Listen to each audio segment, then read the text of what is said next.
الله لا إله إلا هو الحي القيوم لا تأخذه سنة ولا نوم له ما في السماوات وما في الأرض من ذا الذي يشفع عنده إلا بإذنه يعلم ما بين أيديهم وما خلفهم ولا يحيطون بشيء من علمه إلا بما شاء وسع كرسيه السماوات والأرض ولا يؤوده حفظهما وهو العلي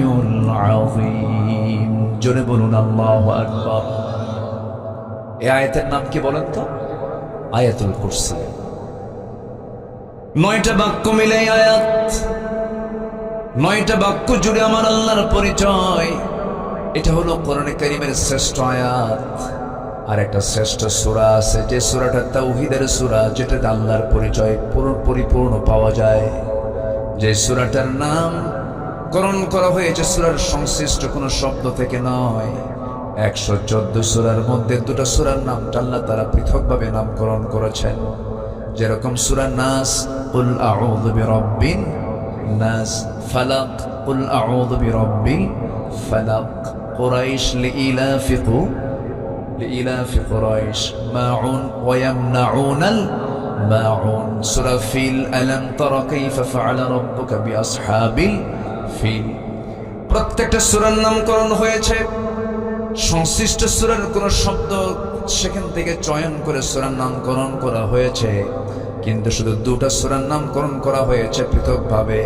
একটা হলো যেটা দিয়ে আমরা নামাজ শুরু করে সেই সূরার নাম কি বলেন সূরাতুল ফাতিহা ফাতিহা শব্দ সূরার ভিতরে নাই আবার অনেকে সূরা ফাতিহা পারে না কিন্তু আলহামদু পারে আছে না নাই আবার এটাকে সূরাতুশ শিফাও বলা হয়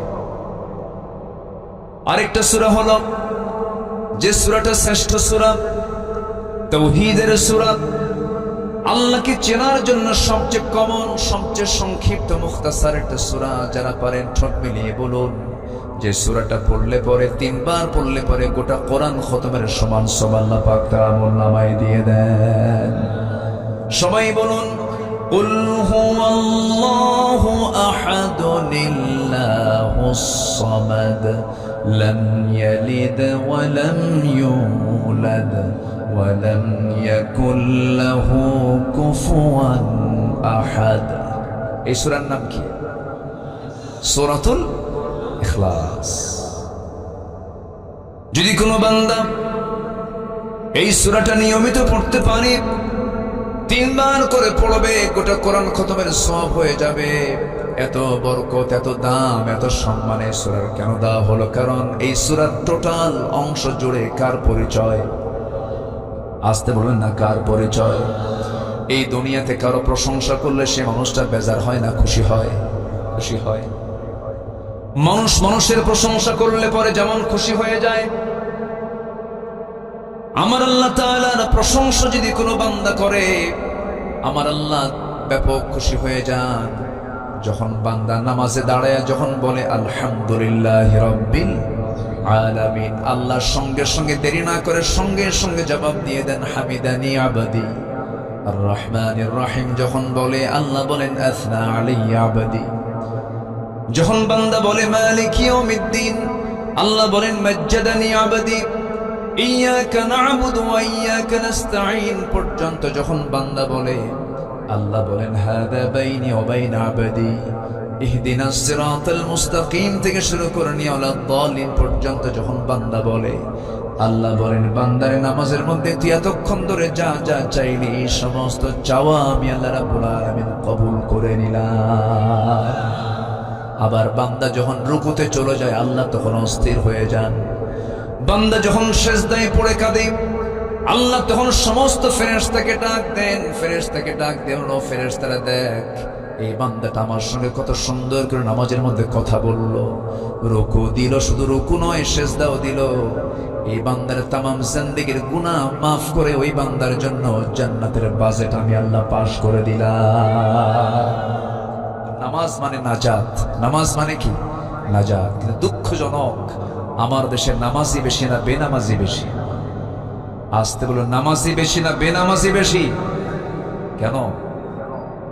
ইসলামী সমাজের বৈশিষ্ট্য তেমন হওয়ার কথা ছিল না। অবশ্যই তাহলে সমাজ গঠনে সমস্যা আছে না নাই?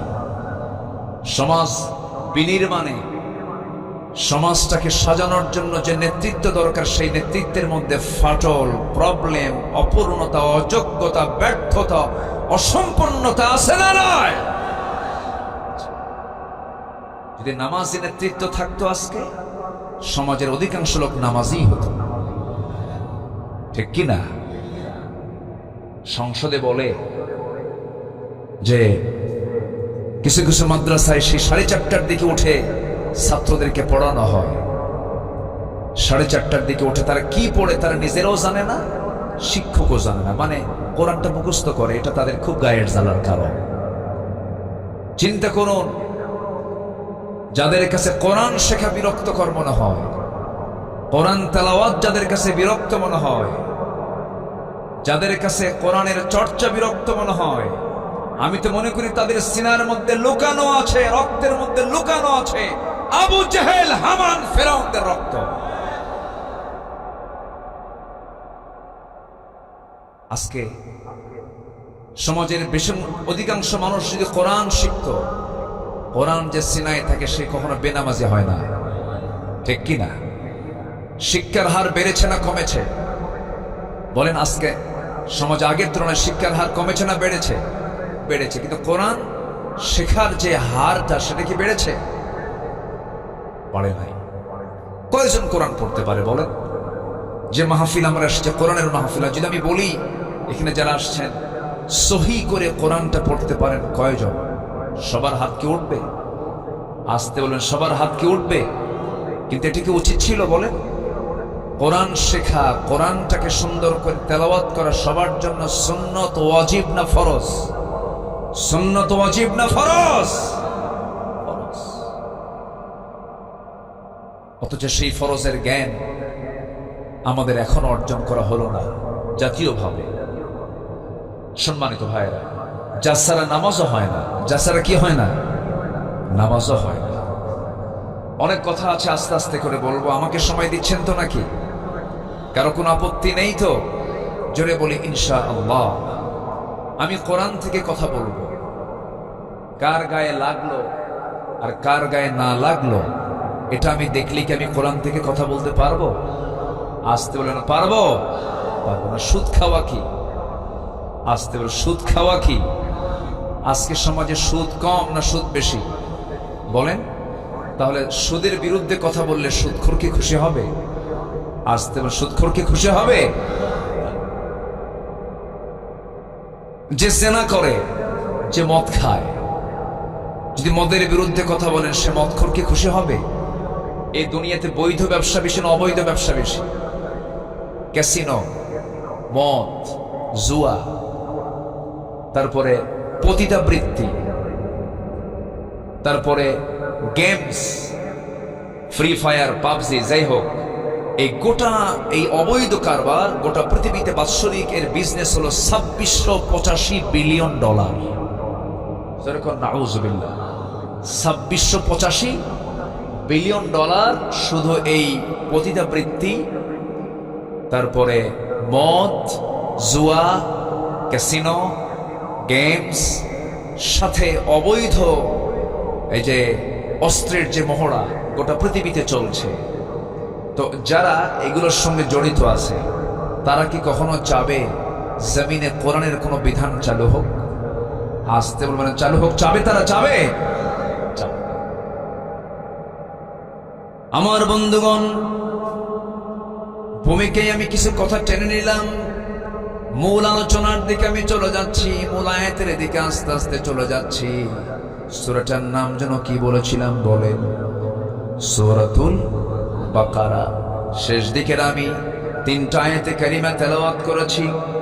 আল্লাহ রাব্বুল আলামিন তেলাওয়াতকৃত আয়াতের প্রথম আয়াতে 277 নম্বর আয়াতে মহান রাব্বুল আলামিন চারটা কাজের কথা বললেন।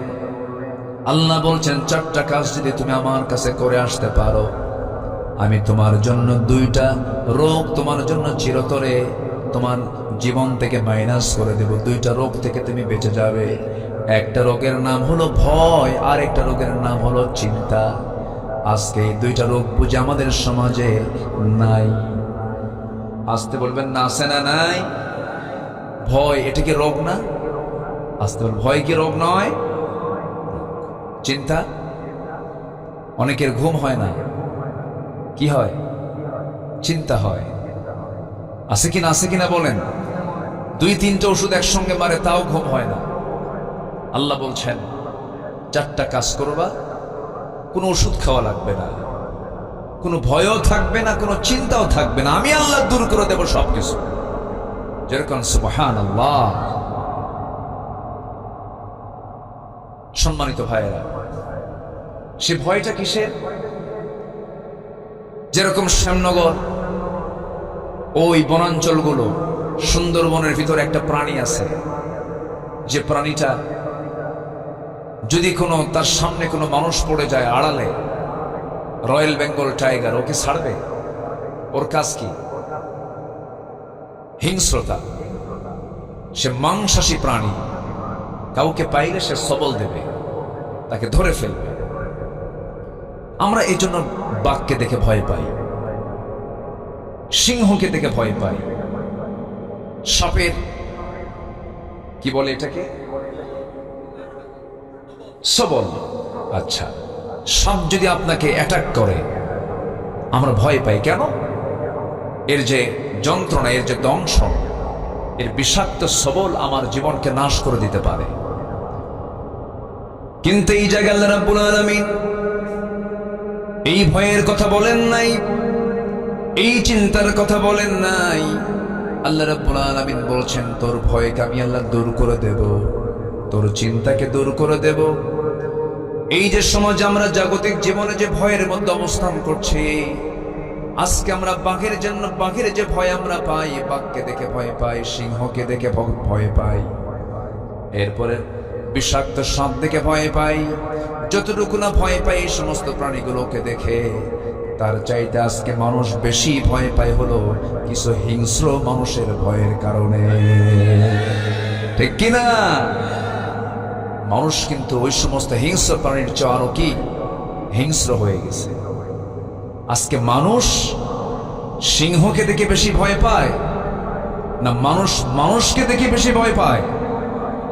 মানুষ মানুষকে দেখে বেশি ভয় পায়। কারণ কিছু মানুষ আছে সমাজের ভিতরে যারা হিংস্র, হায়না, জন্তুর চেয়েও ভয়ঙ্কর। আছে না? নাই। সে জানে না যে একটা মানুষকে মেরে ফেলার অপরাধটা কি। সামান্য কিছু টাকা হাতে তুলে দিলে ভাড়াটিয়া খুন করে ফেলে। আজকে মানুষ মানুষকে খুন করছে, আজকে মানুষ মানুষকে হাসতে হাসতে মেরে ফেলছে। গোটা দুনিয়াতেই আজ এই চিত্র আমরা অবলোকন করছি। তাহলে মানুষ আজকে হিংস্র সেই বাঘ, সিংহকে দেখে বেশি ভয় পায় না মানুষ আজকে মানুষকে দেখে ভয় পায়? মানুষকে দেখে ভয় পায়। তাহলে এই ত্রাস, এই ভয় মানুষের মধ্যে যে আজকে বিরাজ করছে, আল্লাহ বলছেন চারটা কাজ যদি সমাজে চালু হয়ে যায়, এগুলো সমস্ত ভয়ে, সমস্ত ত্রাস সমাজ থেকে দূর করে দিবেন তিনি আমার কে? আসতে বলবেন না, তিনি আমার কে? লাফাতাহনা আলাইহিম বারাকাতিম মিনাস সামাই ওয়াল আরদ। আমার বন্ধুগণ, সেই চারটা কাজগুলো কি কি? একটা একটা করে একটু সময় লাগবে, মনোযোগ দিয়ে আমরা সবাই শুনবো। এই যে আমরা ওয়াজ মাহফিল আসছি, ওয়াজ শোনা আগে না ধৈর্য আগে? বলেন বলেন বলেন বলেন বলেন। ধৈর্য আগে। কেউ দয়া করে উঠবেন না। আপনাকে দেখে, আপনি যদি উঠে যান, আপনাকে দেখে আরেকজন উঠবে। আমার এই কথাগুলো বলা লাগতো না, বেশি রাতে তো টাইম সিলেকশনটা হয়নি। ওয়াজ শোনার মূল সময় কিন্তু এটা নয়। ওয়াজের মূল সময় হচ্ছে 9টা থেকে সর্বোচ্চ 11টা, এর মধ্যে মাহফিল শেষ হলে ভালো হয়। যেহেতু উঠতে একটু দেরি হয়েছে, সঙ্গত কারণেই একটু আমাকে সময় দেবেন। আমি খুব অল্প সময়ে এই আয়াতের হকটা আমি আদায় করার চেষ্টা করছি। জোরে বলি ইনশাআল্লাহ। কয়টা কাজ বলেন তো? 4টা কাজ। একটু কান লাগাবেন, মনোযোগ দিয়ে শুনবেন। অথবা আপনি যদি নাও বুঝেন, আপনি চুপ করে বসে থাকবেন, অন্যজন আপনার কারণে সে বুঝে একটা পরিবেশ পাবে, আপনার জন্য আপনিও সওয়াব পাবেন। একটু বসেন।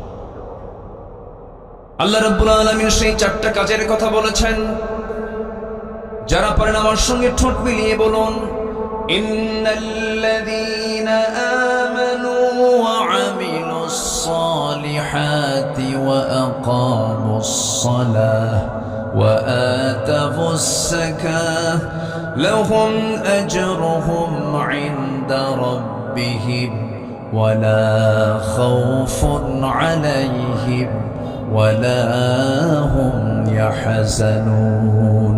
জোরে বলুন আল্লাহু আকবার। আল্লাহ রাব্বুল আলামিন বলেন, ইন্না নিশ্চয়, আল্লাযীনা যারা, নিঃসন্দেহে যারা, আমানু, 1 নাম্বার হলো যারা ঈমান আনবে। 1 নাম্বার কাজ হলো ঈমান আনা। এখানে বেঈমান কেউ আছে নাকি? আসতে কয়, এখানে বেঈমান কেউ আছে? কেউ কি বলে যে ভাই আমি বেঈমান? কেউ বলে? ঈমান না থাকুক, কিন্তু কি কয় আমার ঈমান আছে। এক বেঈমান ও আরেকজনকে বেঈমান কয়, আছে না নাই বলেন? আছে। নিঃসন্দেহে যারা ঈমান আনবে, এখানে যারা বসে আছেন, অবশ্যই সবার মনে মনে একটা আশা যে আমি ঈমানদার। কিন্তু আমি ঈমানদার কিনা এটাকে যাচাই করার জন্য কোন কিতাব দরকার বলেন? আসতে বলবেন না, কোন কিতাব দরকার? কোরআনটা দরকার। আসেন, আমার ঈমান আছে কি নাই এই যে কোরআন থেকে জেনে নেই। যদি আমরা কোথাও ধোঁয়া উঠতে দেখি, আমরা বুঝবো ধোঁয়ার নিচে কি আছে বলেন? আগুন আছে। ধোঁয়া প্রমাণ করে দেয় এর নিচে কি আছে? আগুন আছে। দিনের বেলা সূর্য দেখলাম, সূর্য যখন উদয় হলো তখন বুঝতে পারছি সারাটা দিন আমরা আলোকিত থাকবো। যখন সন্ধ্যা হয়ে যায় তখন বুঝবো এই যে রাত চলে আসলো। কোন একটা ঘরের মধ্যে ঢুকবো, আমি ঘরের মধ্যে ঢুকে যদি আমি এখানে গোবর, এখানে গোবর, এখানে গোবরও যদি দেখতে পাই, এটা কি বলবো আমার মানুষের ঘর না গরুর ঘর? গরুর ঘর। ঠিক তেমনি আমি যে ঈমানদার, আমি জানলার পছন্দের ঈমানদার, এটাকে প্রমাণ করার জন্য আমার মধ্যে কোন কোন সিমটম গুলো থাকা দরকার, সেই সিমটম গুলো যদি থাকে আমি ঈমানদার। নচেত আমার নামে ঈমান কিন্তু কামে কোনো ঈমান নাই। একটু আসেন আমরা মনোযোগ দিয়ে শুনি, একটু কান লাগাই। বাবার নাম আব্দুল করিম, আমার নাম আব্দুর রহিম, দাদার নাম শহীদুল ইসলাম, বাবার নাম শরীফুল ইসলাম, আমার নাম রফিকুল ইসলাম। তিনি ইসলাম তো আছে, আমি তো মুসলমান, আমি তো জান্নাতে যাবই না। বংশগত পরিচয় দিয়া নামের শুধু বড়াই করে মুসলিম পরিবারে জন্ম নিয়ে জান্নাত কখনো লাভ করা যাবে না। এমনকি আমার দেশে কিছু কিছু লোকের নামই আছে ঈমান আলী। কি নাম বলেন? ঈমান আলী, কিন্তু নামাজ নাই। আছে না নাই? নাম হলো রমজান আলী, দুপুর বেলা ভাত খায় রমজান মাসে। নাম কি? রমজান আলী। নাম হলো হিম্মত আলী, সাইকেলের চাকা বাসলি সিট হয়ে পড়ে।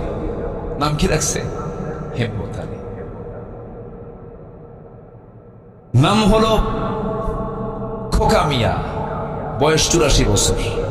বয়স কত? নাম হলো বাদশা মিয়া, ভিক্ষা করে। নাম কি রাখছে? বাদশা। নাম হলো আতর আলী, গোটা গায়ে গাজার গন্ধ। নাম কি? আতর আলী। নাম দিয়ে তো কাজ হবে না, বংশ দিয়েও কাজ হবে না। নাম দিয়ে আমি জান্নাত পাবো না, বংশ দিয়েও আমি জান্নাত পাবো না। জান্নাত পেতে হলে নাম বংশ দরকার না, ঈমান দরকার। বলেন, ঈমান দরকার, ঈমানের গুণগুলো দরকার। যদি বংশ দিয়ে জান্নাত পাওয়া যেত, আমার নবীর বংশ আর আবুল আহাবের বংশ 2 না 1? এক বংশ। বংশ দিয়ে যদি জান্নাত পাওয়া যেত, আবুল আহাব জান্নাত পেয়ে যেত, বংশ দিয়ে যদি জান্নাত পাওয়া যেত, আবু তালেবও জান্নাত পেয়ে যেত। আমার নবীজির জন্য, আবু তালেবের জন্য আমার মাঝে মাঝে একটু আফসোস হয়, আবু তালেব কি না করেছেন। আমার নবীজির বাবার ইন্তেকাল হলো, মার ইন্তেকাল হলো, আবার 8 বছর বয়সের দাদা আব্দুল মুত্তালিবের ইন্তেকাল হলো। ওই 8 বছর থেকে শুরু করে নিয়া আমার নবীজির নবুয়তের জিন্দেগি পর্যন্ত এই আবু তালেব নবীর পাশে থেকে যে ভূমিকা পালন করেছেন, নবীকে যে মোহাব্বত প্রদর্শন করেছেন, যে পরিমাণ ত্যাগ স্বীকার করেছেন, জেল পর্যন্ত খেটেছেন, সেই আবু তালেবে এত কষ্ট করার পর আবু তালেব জান্নাতি না জাহান্নামী? কি নাই? আসতে বলে, জোরে একটু জোরে বলেন ভাই, কি নাই? আমার বন্ধুগণ, বাবার পরিচয় দিয়েও জান্নাত পাওয়া যাবে না, নবীর বাপ হয়েও লাভ নাই, আবার নবীর সন্তান হয়েও লাভ নাই, নবীর ছেলে হয়েও লাভ নাই। নবীর বাবা ছিল আজর জাহান্নামী, ইব্রাহিম আলাইহিস সালামের মতো বাপ, তার মতো বাপ জাহান্নামী।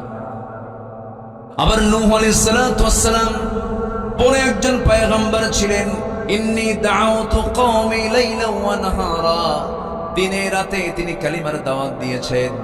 কিন্তু 900 বছর দাওয়াত দেওয়ার পরও তার বউ এবং তার সন্তানও কালিমা পড়ে নাই। কেনানটা জাহান্নামী, তার সন্তান জাহান্নামী, তার বউটা জাহান্নামী। কারণ কি নাই? আসতে বলবেন না, কি নাই? ঈমান নাই।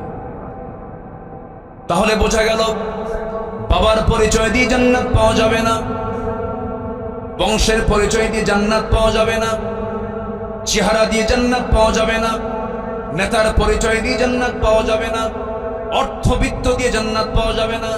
জান্নাত পাওয়ার জন্য 1 নম্বর শর্ত হলো ঈমান, ঈমান, ঈমান। ঠিক কি না?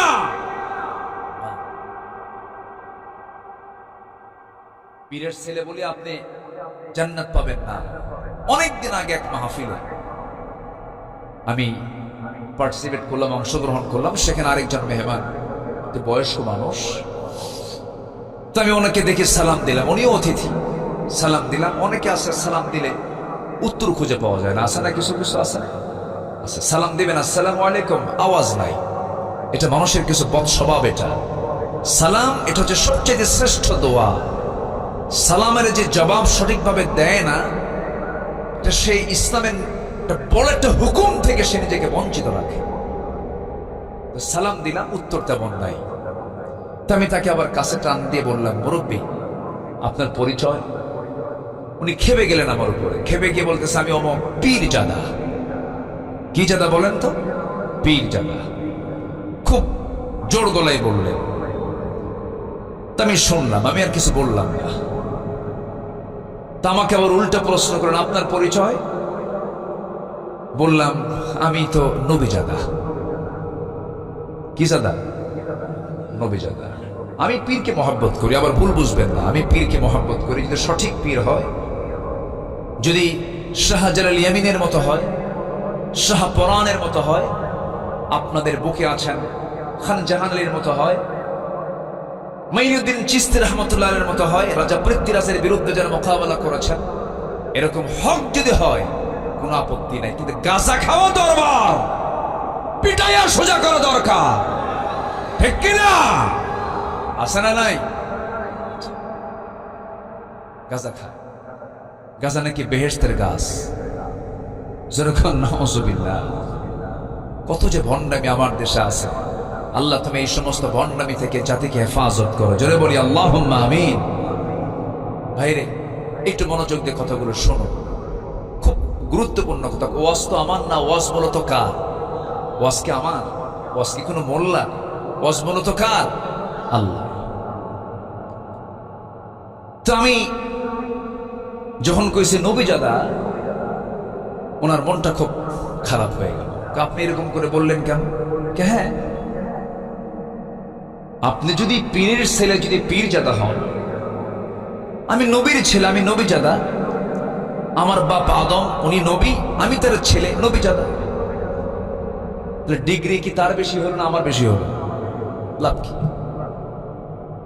নবীর ছেলে হয়ে লাভটা কি বলেন? নবীর বাপ হয়ে লাভ কি? আর নবীর ছেলে হয়ে লাভ কি? লাভ হবে কি দিয়া? জোরে বলেন, আরো জোরে বলেন, ঈমান দিয়ে। এখন প্রশ্ন হলো, আমার যে ঈমান আছে আমি বুঝবো কেমনে? আমার যে ঈমান আছে আমি বুঝবো কেমনে? এটা কি জানার দরকার আছে? শুনবেন, আমাকে সময় দিচ্ছেন? জোরে বলে ইনশাআল্লাহ। প্রচন্ড ধৈর্য আপনাদের মধ্যে আমি ফিল করছি, আলহামদুলিল্লাহ। এত রাতে 12:15 বাজে, কিন্তু কোনো লোকের কোনো নড়াচড়া নেই।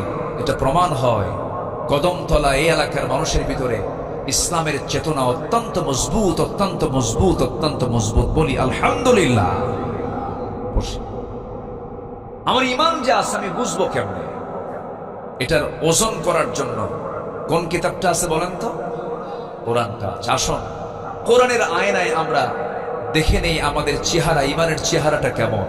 কিসের আয়নায়? এই আয়নায় আমরা দেখে নিই যে আমাদের ঈমানের চেহারাটা কেমন।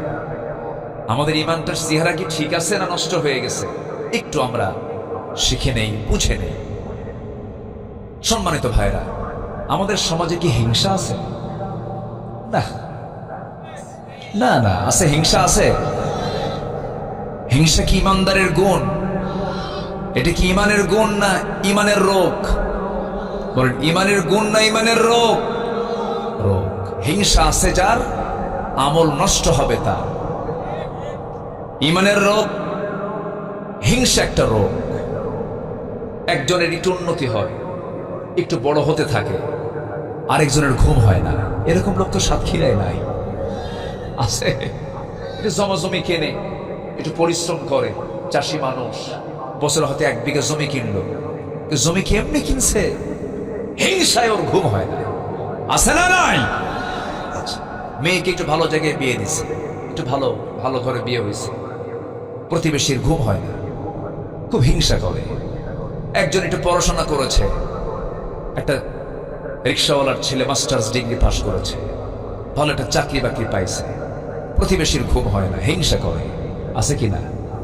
এটা মনে হয় নাই এলাকায়, আছে না? আছে। এটা কিসের রোগ বলেন তো? বলেন কিসের রোগ? বলেন তো কিসের রোগ? ঈমানের রোগ। এক বেচারি বিয়ে করবে, আগের যুগে তো বিয়ে করতো ঘোড়া নিয়ে, তো বিয়ে করবে গ্রামের এক মুরব্বীর ঘোড়া আছে, তার কাছে গিয়ে বলছে, চাচা আমার অমুক দিন বিয়া, তো আপনার ঘোড়াটা যদি আপনি দিতেন তাহলে আমি বিয়েটা করতে পারতাম। আমি আপনার ঘোড়াটা আমার বিয়ের দিনের জন্য একটু চাচ্ছি। তো চাচা রাগ করে কোসে, আমি তোরে ঘোড়া দেব না, যা। বেচারি চলে আসছে বাড়িতে। সবে কদর রাত্রে গিয়ে আল্লাহর কাছে দোয়া করে, আল্লাহ আজকের এই রাত্রে তোমার কাছে আমার একটাই দোয়া, সেই দোয়াটা হলো বুড়ার যেন ঘোড়া মরে। বুড়ার যেন কি মরে? ঘোড়া মরে। এই দোয়া করে চলে আসছে বাড়িতে। এসে দেখে মার চোখে পানি, মা কান্দে। মা তুমি কান্দো কেন? বাবা তোর গরু মরছে। তোর কি মরছে? গরু মরছে। তাহলে দোয়ার কারণে কি মালাকুল মউত আসে নাই? আসছে, কিন্তু মালাকুল মউত আসছে কি ঘোড়ার কাছে না গরুর কাছে? কার গরুর কাছে? যে দোয়া করছে। হিংসুক অন্যের ক্ষতি করতে পারে না, নিজে হিংসার যন্ত্রণায় পচে গলে চলে পড়ে সারখার হয়ে যায়, ঠিক কিনা? হিংসুকের হিংসা থেকে আল্লাহ তাআলা আমাদেরকে বাঁচান। এটার একটা আরবি আয়াত আছে, ওমিন শাররি হাসিদিন। বলেন, ওমিন শাররি হাসিদিন ইদা হাসাদ। আমরা যে দোয়াগুলো পড়ি, সূরাগুলো পড়ি, একটু অর্থ বোঝা দরকার। তো দেখেন আল্লাহ তাআলা বলছেন, বান্দা হিংসুকের হিংসা থেকে বাঁচার জন্য কার কাছে চাও? আল্লাহর কাছে চাও। এমনকি ভাই ভাইও হিংসা করে, নেতা নেতা হিংসা করে, দলীয় পদ না মারামারি, কুত্তা গ্রুপ, শিয়াল গ্রুপ। আসতে কোন কেন? আসে না নয়? এই যে হিংসাগুলো, হিংসা যে সমাজে বিরাজ করবে, সেই সমাজ ঈমান কখনো মজবুত হবে না। হিংসা থেকে আমরা বাঁচার চেষ্টা করব, নফসকে আমরা পরিশুদ্ধ রাখার চেষ্টা করব, নফসকে সমস্ত হারাম কাজ থেকে নিজেকে দূরে রাখার চেষ্টা করব। আল্লাহ রাব্বুল আলামিন বলছেন, ঈমানদারের কিছু গুণ আছে, যে ঈমানদারের মধ্যে 7টা গুণ থাকবে, যে ব্যক্তির মধ্যে 7টা গুণ থাকবে, আল্লাহ বলছেন আমি ওই ঈমানদারকে নিজ হাতে জান্নাতুল ফেরদাউসের চাবি তার হাতে তুলে দেব। কয়টা গুণ বলেন তো? 7টা গুণ। শুনবেন? আগ্রহ আছে তো? অনেকে মাহফিলে এসে বলে, হুজুর আপনি তো গরম হন না, একটু গরম গরম কথা বলবেন, একটু স্লোগান মারবো, এরকম আছে না? ঠিক, একটু গরম গরম কথা বলবেন, একটু স্লোগান হবে মাঝে মাঝে, হ্যাঁ, এরকম অনেকে বলেন। ভাইরে, রাসূল দাওয়াত দিয়েছেন মক্কায় কত বছর বলেন তো? 13 বছর। মার খেয়েছেন না মার দিয়েছেন? আস্তে কয়। মার খাইছেন না মার দিছেন? মার খাইছেন। আমার নবীজি মক্কায় যতদিন ছিলেন, কাবার ভিতরে একটা না 360টা মূর্তি ছিল। 360টা মূর্তি ছিল। আমার নবীজি একদিন মনে মনে ভাবলেন যে আমি একটু এর মধ্যে ঢুকবো, কিন্তু চাবিটা হলো আবু জেহেলের নিয়ন্ত্রণে। কার নিয়ন্ত্রণে? আবু জেহেল, শত্রু। তো কাবার চাবি যে ব্যক্তিটার হাতে, তার নাম হলো ওসমান বিন তালহা। এখনো এই ওসমান বিন তালহা পরিবারের কাছেই কাবার চাবিটা আছে। অনেক লম্বা কথা, যদি সময় দেন শোনাবো। এটা লাইন আমি শুরু করে আবার এই আয়াতের দিকে আসতেছে আস্তে আস্তে।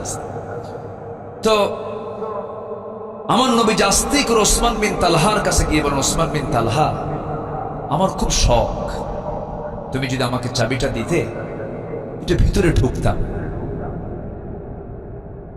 ওসমান বিন তালহা আবু জেহেলের লোক সেই সময় ছিলেন, পরবর্তীতে কালিমা পরে মুসলমান হয়ে গেছেন। যখন মক্কা বিজয় হয়েছিল সেই সময় তিনি কালিমা পরে মুসলমান হয়ে গেছেন।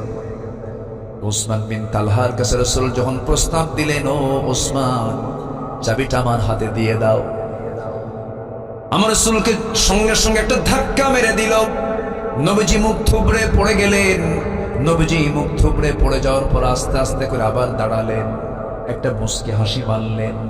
আমার নবীজির সারা জীবনের আদর্শ ছিল, কোন ব্যক্তি যখন তাকে ব্যক্তিগত আক্রমণ করত, রাসূল হাসি মুখে উড়া দিয়া তাকে মাফ করে দিতে। আমার নবীজি প্রতিশোধ নিতেন না, ক্ষমা করতেন। আমার রাসূল নিজে বলেছেন, যার ক্ষমতা আছে থাপ্পড় মারার, কিন্তু থাপ্পড় মারল না। যার ক্ষমতা আছে ও প্রতিশোধ নেবার, কিন্তু প্রতিশোধ নিল না, সে সবচাইতে বড় বীর। আল্লাহু আকবার।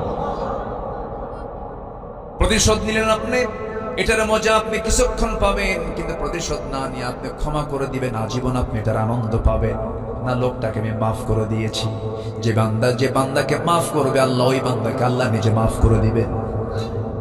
হিংসা করব না, প্রতিশোধ পরায়ণ হব না, মেজাজি হব না। ইমানদার কখনো মেজাজি হয় না। ইমানদার কখনো ক্ষিপ্র বদমেজাজি কখনো ইমানদার হতে পারে না। ইমানদার হাঁটবে, চলবে, ফিরবে, সবকিছু চিন্তার বাইরে না, চিন্তার ভিতরে থেকে। আমার নবীজি মুখ থুবড়ে জমিনে পড়ে গেলেন। সেই নবীকে মুখ থুবড়ে জমিনে ফেলে দেওয়া হলো, যে নবীর জন্য আমার আল্লাহ স্থির হয়ে যান, যে নবীর সম্মান আল শাসিমের মালিক আল্লাহর পরে আল্লাহ নিজে পরিচয় দিয়েছেন, আলহামদুলিল্লাহি রাব্বিল আলামিন। আর আমার আল্লাহ আমার নবীর পরিচয় দিচ্ছেন, ও সবাই বলেন, ওয়ামা আরসালনাকা ইল্লা রাহমাতাল লিল আলামিন। যার সাথে আকাশের চাঁদ হাসে, জোরে কোন আল্লাহু আকবার। এই আকাশের চাঁদ ১৩,০০০ বছর আগে দ্বিখণ্ডন করেছেন আমার নবী মুহাম্মদ সাল্লাল্লাহু। কিসের ইশারা দিয়া? ইনশাক্কাল কমর। আমার নবীজি বুখারীর বর্ণনা, রাসূল শুধু ইঙ্গিত করেছেন, চাঁদ দুভাগ হয়ে গেছে। আল্লাহু আকবার বলে মুজিজা। আবার যখন তিনি জন্ম নেন, আবু তালেবের বর্ণনা সিরাত গ্রন্থ আমি পেয়েছি। আবু তালেব নবীজির আপন চাচা, কাফের। একদিন নবীজির নবুয়ত প্রাপ্তির পর আবু তালেব বলতেছেন, মুহাম্মদ, একটা স্মৃতিচারণ করতে চাই তোমার সামনে। কি স্মৃতিচারণ? তোমার যখন জন্ম হলো, আমি নিজে তোমাকে দেখতে গেলাম তৃতীয় রাত্রিতে। কোন রাত্রিতে? তৃতীয় রাত্রিতে। তোমার ঘরের মধ্যে আমি ঢুকলাম, কিন্তু আমি লক্ষ্য করে দেখি তোমার মা তোমাকে ঘরের মধ্যে রাখে নাই। তোমাকে খোলা আকাশের নিচে, চাঁদনি আকাশের নিচে তোমাকে শুইয়ে রেখেছে। তোমার মার চোখে পানি, কান্নায় ভেঙ্গে পড়ছে, বারবার কান্নাকাটি করছে। তোমাকে কোলে নিতে পারতেছে না, বারবার টেনশন করছে। তোমার বাবা নাই, আমার ভাই আব্দুল্লাহর ইন্তেকাল হয়ে গেছে তোমার জন্মের পূর্বেই। তোমার মা তার স্বামীর জন্য বারবার কান্নাকাটি করে, তোমাকে কোলে নিতে বারবার সে অস্থির হয়ে যায়, অজ্ঞান হয়ে যায়। আমি লক্ষ্য করে দেখলাম তুমি একা, তোমার পাশে তোমার মা নাই। সেই সময় আমি লক্ষ্য করে দেখি তুমি চাঁদনি আকাশের রাত্রিতে, চাঁদনি আকাশের নিচে তুমি শুয়ে আছো। তুমি তোমার দু চোখ দিয়ে সুন্দর করে আকাশের চাঁদ দেখতেছো। তোমার ডান হাতটা যখন বাম দিকে আসে, তোমার সঙ্গে সঙ্গে চাঁদটাও বাম দিকে আসে। যখন তোমার হাতটা যখন ডান দিকে যায়, চাঁদটাও ডান দিকে চলে যায়। যখন তুমি তোমার হাত দুইটা দিয়ে নিচের দিকে টেনে আনো, আকাশের চাঁদটাও নিচের দিকে চলে আসে। আমি কি সেই রাতে এই দৃশ্যটা আমি ভুল দেখেছি না সঠিক দেখেছি মোহাম্মদ বলো তো? সঙ্গে সঙ্গে রাসূল বললেন, চাচা আল্লাহর কসম করে বলি সত্যি দেখেছেন। কারণ আমার মা তার স্বামী হারিয়েছেন, স্বামী না থাকার যন্ত্রণা সহ্য করতে পারছিলেন না। সন্তান আমি জন্ম নিয়েছি, সন্তানরা স্বামীর কোলে তুলে দিবেন, সেই স্বামীটা নাই। আমাকে দেখলেই তার স্বামীর কথা মনে হয়ে যায়। মা আমাকে টাইম দেন না, এই জন্য আল্লাহ রাব্বুল আলামিন আকাশের চাঁদ এই জন্য আমাকে কিছু রাতের জন্য আমার জন্য খেলনা বানায় দিয়েছিলেন। যেরকম সুবহানাল্লাহ। যে নবীর জন্য আকাশের চাঁদ আল্লাহ তাআলা খেলনা বানায় দেয়, সেই নবীজিকে ওসমান বিন তালহা ধাক্কা মেরে ফেলে দেয়। নবীজি আস্তে করে দাঁড়িয়ে মুস্কি মুস্কি হাসি মেরে ওসমান বিন তালহাকে বলছেন, ওসমান তোমার দাপটে, তোমার ক্ষমতা বলে তুমি আজকে আমাকে ধাক্কা মেরে ফেলে দিলা। তুমি কি জানো যে চাবি আজকে তোমার হাতে শোভা পাচ্ছে, ওই চাবি আল্লাহ তাআলা একদিন আমার হাতে তুলে দিবেন। একটু আস্তে করেন সুবহানাল্লাহ। কেমন করে হাতে পেলেন? অনেক লম্বা প্রেক্ষাপট। শুনতে রাজি? আজ থেকে সবাইকে শুনতে রাজি আছেন? ওসমান বিন তালহা মনে মনে চিন্তা করতেছে, মুহাম্মদ বিন আব্দুল্লাহ যা বলে তাই তো হয়ে যায়, কারণ সে সত্যবাদী। আমরা জানি সে কখনো মিথ্যা কথা বলে না। তাহলে তো এই কথা যদি সত্যি হয়ে যায় তাহলে তো বিপদে পড়ে যাব। আস্তে করে কানে কানে বলে, মুহাম্মদ শোনো, তোমাকে কাবার চাবি আমি তোমার হাতে তুলে দেব, কিন্তু শর্ত হলো এই কথা যেন আবু জেহেলের কান পর্যন্ত না যায়, আবু জেহেল যেন না জানতে পারে। দেখছেন নেতার ভয়ও আছে। আমার নবীজি বললেন, ঠিক আছে, কেউ জানবে না, আমাকে কাবার চাবিটা দিয়ে দাও। কাবার চাবি যখন রাসূল হাতের মধ্যে নিলেন, দরজার সামনে গেলেন। আমার নবী ওই কাবা ঘরের বাসিন্দা তিনি ছিলেন। যারা হজে গেছেন, আমি নিজের চোখে আল্লাহ তাআলা আমাকে দেখার তৌফিক দিয়েছেন, কাবা ঘরের ঠিক পূর্ব পাশের বাসিন্দা হচ্ছেন মুহাম্মদ সাল্লাল্লাহু আলাইহি ওয়াসাল্লাম।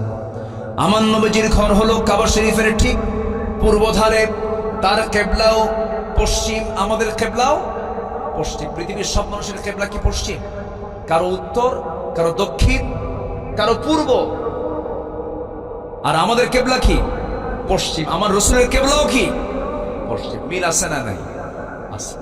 এবং আমার নবীজির বাহ্যিক সুরতের সাথে আমাদের সুরতের অনেকের মিল আছে। নবীজির চুল কিন্তু কালো ছিল, সাদা ছিল না। সাদা চুল ওয়ালা লোক পৃথিবীতে আছে না নাই? আছে না নাই? আমার নবীর চুলও ছিল কালো, আমার দেশের মানুষের চুলও কালো। আমার নবীজির চোখের ভিতরের যে মণিটা, এই মণি ছিল কালো। এই দেশের অধিকাংশ মানুষের চোখের মণি কি? কালো। আমার নবীজির গড়ন ছিল না লম্বা না খাটো, কিন্তু হাজারো মানুষের মাঝে যখন তিনি দাঁড়াতেন, সবার মাথার উপর আমার নবীর মাথা দেখা যেত।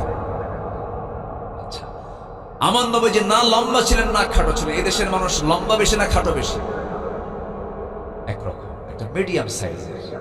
তাহলে আমার নবীজির চোখের সঙ্গে মিল আছে, আমার নবীজির চুলের সঙ্গে মিল আছে, আমার নবীজির গড়নের সঙ্গে মিল আছে, আমার নবীজির কিবলার সঙ্গে মিল আছে। আমার নবীজি না ফর্সা ছিলেন না কালো ছিলেন, বাদামি কালার ছিলেন, হলদেটে লালচে লালচে চেহারা ছিল, বাদামি কালার ছিল। এই দেশের মানুষের না ফর্সা না কালো। আমার নবীর সুরতটা এমনই ছিল, চামড়া এমন ছিল। চেহারা মিল আছে, চোখ মিল আছে, কিবলা মিল আছে, চরিত্র আস্তে এসাকে ধরা না, এসাকে ধরা খাইছি। তাহলে সিরাত সুরাত দরকার না সিরাত দরকার? সুরত দরকার, মানে চেহারা দরকার না চরিত্র দরকার? সুরত নয়, সিরাত দরকার। আমার নবীজির সিরাত আমরা নেব। বেলালের সুরত ছিল না সিরাত ছিল? বেলাল চেহারা ছিল না গুণ ছিল? চেহারা দিয়ে কি করুন? আবুল আহাবের চেহারা ভালো ছিল। অনেক লম্বা কথা, শুধু আমাকে মনে করে দিবেন হুজুর কাবার চাবি রাসূল হাতে কেমনে পেলেন এটা বলবেন, মনে করে দিবেন আমাকে যদি ভুলে যায়। আমার বন্ধুগণ, আমার নবীজি কাবার চাবি হাতের মধ্যে নিয়ে এবার কাবার দরজার সামনে দাঁড়ালেন, তালাটা খুললেন। তালা খুলে যখন ভিতরে ঢুকলেন, ভিতরে ঢোকার সঙ্গে সঙ্গে দেখতে পেলেন একটা মূর্তি। না কয়টা মূর্তি? বলেন কয়টা? 360টা মূর্তি। নবীজির ভিতরে তো সাইয়েদনা ইব্রাহিমের রক্ত লুকানো আছে। সাইয়েদনা ইব্রাহিম আলাইহিস সালাম কি করেছেন বলেন তো? উনি যে আগুনে তাকে নিক্ষেপ করা হলো কি কারণে বলেন তো? বাপ বানাইছিল, বেটা ভাঙছে। আল্লাহু আকবার বলেন। ইব্রাহিম আলাইহিস সালাম তাকে যখন বলা হলো এগুলো ভাঙছে কে? যাচ্ছেন? ঠিক আছে, জি আলহামদুলিল্লাহ। প্রার্থী অ্যাডভোকেট সোহাগ ভাই, ঠিক আছে। তামিম আহমেদ সোহাগ ভাই, তিনি আপনাদেরকে সালাম দিয়েছেন। উনি একজন বিশিষ্ট আইনজীবী। ঘোড়া প্রতীক, ঘোড়া তো যুদ্ধের একটা বাহন, তাই না? ঘোড়ার পিঠে চড়েছেন মুহাম্মদ সাল্লাল্লাহু। আল্লাহ আমার সোহাগ ভাইকে সাইয়েদনা ওমর ফারুকের মতো দ্বীনের খেদমত আঞ্জাম দেওয়ার তৌফিক তুমি আল্লাহ দান করো। জোরে বলি আল্লাহুম্মা আমিন। আমার সোহাগ ভাই চলে যাচ্ছেন, তো আপনি আবার চলে যাবেন না তো? চলে যাবেন না তো? আচ্ছা ঠিক আছে, আমরা তার জন্য দোয়া করি। আমি তার নামটা বলে ফেললাম, তামিম আহমেদ সোহাগ ভাই। আল্লাহ তুমি তাকে দ্বীনের জন্য, কোরআনের জন্য কবুল করো। উনি নির্বাচনে দাঁড়িয়েছেন, যে উনি নির্বাচন করছেন, উনি এসেছেন দোয়া চাইতে। সবাই তার জন্য দোয়া করবেন। জি আল্লাহ কবুল করুন। জোরে বলি আল্লাহুম্মা আমিন। আমি তাকে হয়তো মাইক দিলে ভালো হতো, কিন্তু মাহফিলের সৌন্দর্য একদম নষ্ট হয়ে যাবে। মাহফিলের সৌন্দর্য রক্ষার্থে আমি তার কাছে ক্ষমা সুন্দর দৃষ্টি কামনা করছি। জি ঠিক আছে, জি ইনশাআল্লাহ, আলহামদুলিল্লাহ। তো আমি কি আবার শুরু করতে পারি আলোচনা? কোনো আপত্তি নাই তো? জোরে বলি ইনশাআল্লাহ। সম্মানিত ভাইয়েরা, এখন আমার দিকে তাকান একটু। সম্মানিত ভাইয়েরা, আমার নবীজি দেখতে পেলেন কয়টা মূর্তি বলেন তো? বলেন তো, মূর্তি দেখলে কি কার ঘরে ঢুকছে? কার ঘরে ঢুকাইছে? পৃথিবীর প্রথম ঘর, পৃথিবীর প্রথম ঘর কাবার ভিতরে আরবের পত্তলিকরা 360টা মূর্তি ঢুকায় রাখছে। আমার নবীজি এগুলো দেখলে, রক্ত তো লুকানো আছে সাইয়েদনা ইব্রাহিমের, ভাবতেছেন ভেঙ্গে চুরমার করে দেব। ইব্রাহিম মূর্তি রেখেছিলেন না ভেঙ্গেছিলেন? আস্তে কর, রাখছিলেন না ভেঙ্গেছিলেন?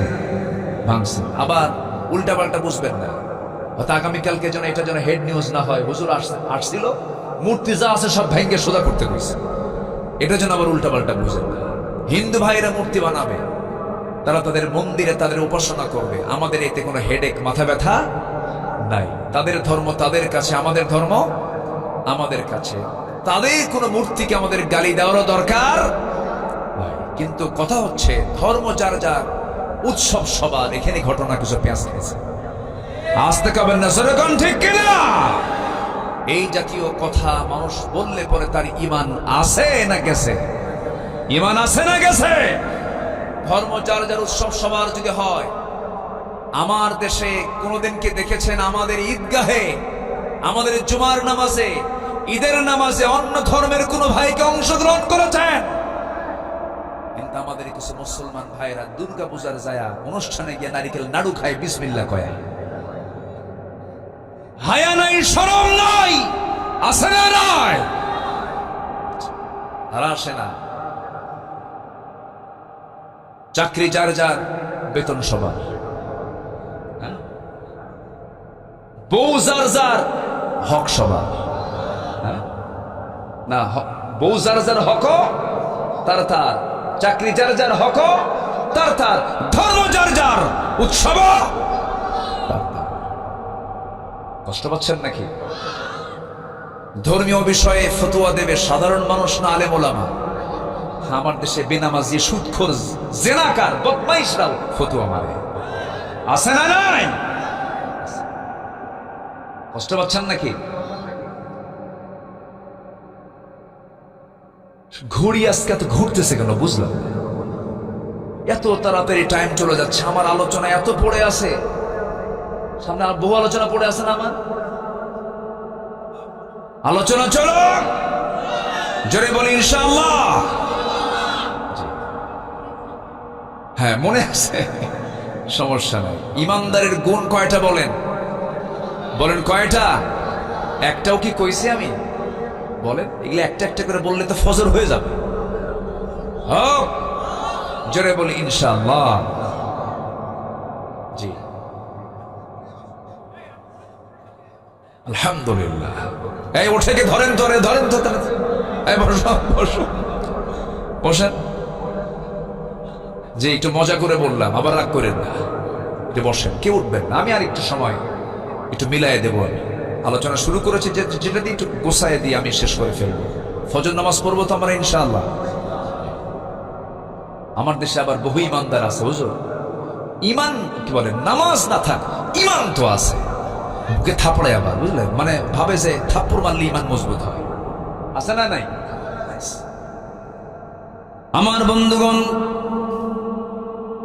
আমার নবীজি প্রচন্ড ক্ষেপে গেলেন, রেগে গেলেন।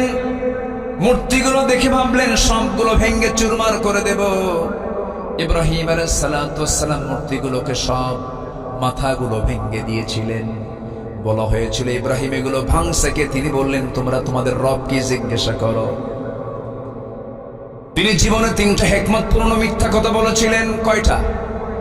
ইব্রাহিম আলাইহিস সালাতু ওয়াস সালাম আমাদের জাতির পিতা। আমাদের জাতির পিতা কে? আবার কর, আবার প্যাসপুস যেন না লাগে। ইব্রাহিম আলাইহিস সালাতু ওয়াস সালাম কি সুন্দর করে তিনি তার তাওহীদ চেতনাকে লালন করেছেন, কিন্তু তিনি তার জীবনে 3টা হিকমতপূর্ণ তিনি মিথ্যা কথা বলেছেন। তবে সেই মিথ্যাটা মিথ্যা নয়। যখন তাকে বলা হলো মূর্তিগুলো ভাঙছে কে, তিনি বললেন মূর্তিকে জিজ্ঞাসা কর, মানে এর মধ্যে জবাব দিচ্ছেন এমন কাউকে জিজ্ঞাসা করবা যে জবাবই দিতে পারবে না, সেই রব তোমার রব হয় কেমনে? নাম্বার 2 হলো, চলো আমরা এই শহর ছেড়ে আমরা মেলায় যাব। তিনি বলেন আমি যেতে পারবো না, ইন্নী সাকিম, আমি অসুস্থ। অথচ তিনি শারীরিকভাবে সুস্থ ছিলেন, কিন্তু অসুস্থ হলো 2 প্রকার, একটা শারীরিক আর একটা মানসিক। মানসিক অসুস্থটাই সবচেয়ে জটিল। তিনি মানসিকভাবে অসুস্থ ছিলেন, কারণ ইমানদার শিরকের কাজ দেখলে সে সুস্থ থাকে না অসুস্থ থাকে? অসুস্থ থাকে। নাম্বার 3 হলো ইব্রাহিম আলাইহিস সালাতু ওয়াস সালাম তার স্ত্রী সারা আলাইহিস সালাতু ওয়াস সালামকে নিয়ে যখন তিনি হিজরত করছিলেন, জালিম শাসক যখন বলে ফেললো ইব্রাহিম তোমার সঙ্গে এই মহিলার পরিচয়টা কি? তিনি মনে মনে চিন্তা করলেন বউয়ের পরিচয় দিলে পরে সে বউটাকে আমার কাছ থেকে নিয়ে চলে যাবে। তিনি এটা আমার বোন হয়, নিরাপত্তার জন্য বললেন। কিন্তু এরপরও বউটাকে তারা ধরে নিয়ে চলে গিয়েছিল। এই যে তিনি বউটাকে, নিজের বউটাকে বোন বলেছেন, যদিও মিথ্যা কথা নয়, ইন্নামাল মুমিনুনা ইখওয়া, কৌশল তিনি করেছেন। ইব্রাহিম আলাইহিস সালাতু ওয়াস সালাম এই 3টা হিকমতপূর্ণ কথা বলেছিলেন। আমার বন্ধুগণ, সেই ইব্রাহিম আলাইহিস সালাতু ওয়াস সালাম যখন বললেন মূর্তি ভাঙছে কে, তোমরা সেই মূর্তিকে জিজ্ঞাসা করো, কিন্তু ফলাফল শেষ পর্যন্ত হলো, তদন্ত রিপোর্ট হয়ে গেল মূর্তি অবশ্যই ইব্রাহিম ভাঙছে। শেষ পর্যন্ত আগুনে নিক্ষেপ করা হলো, কিন্তু ইমান এত মজবুত ছিল যে আগুন নিভে গেছে, ইমান নিভে নাই। জোরে বলুন আল্লাহু আকবার। অথচ তার পিতা ছিল মুশরিক, মুশরিকের ঘরে তাওহীদের চেতনা লালন করেছেন ইব্রাহিম আলাইহিস সালাতু ওয়াস সালাম। আর আমরা কার সন্তান? আমরা কি মুশরিকের সন্তান না ইব্রাহিমের সন্তান? বলেন আমরা কার সন্তান? ইব্রাহিমের সন্তান। আর আমরা মুশরিকের সন্তান হয়ে ইব্রাহিম আলাইহিস সালাম মূর্তি ভাঙলেন, শিরক উৎখাত করলেন, আর আমরা তার সন্তান হয়ে আজকে শিরককে লালন করছি। যেরকম নাউযুবিল্লাহ।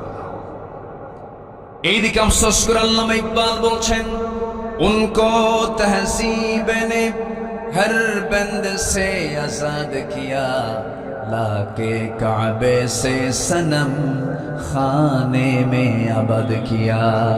নব্য যুগের সভ্যতা মোহে কেটে ফেললে সব বাঁধন, মসজিদ ছেড়ে মন্দিরে গিয়া বাসা বেঁধেছ হায় এখন। মসজিদ ভালো লাগে না, মন্দির ভালো লাগে, নামাজ ভালো লাগে না, কাজার আসর ভালো লাগে, আছে না নাই? ওই নেতার পথ ছাড়ো যে নেতা তোমাকে নামাজের কথা বলে না। ওই নেতৃত্ব ছাড়ো যে নেতা তোমাকে মসজিদে না নিয়ে মন্দিরে নিয়ে যায়। যে নেতা তোমাকে তাওহীদের কথা না বলে শিরকের কথা বলে, জাহান্নামের কথা বলে, নামাজের কথা বলে না, মদের বোতল তোমার হাতে তুলে দেয়, নারী তুলে দেয়, ওই সমস্ত নেতৃত্বের মুখে আমরা জুতা মারি, থুতু মারি।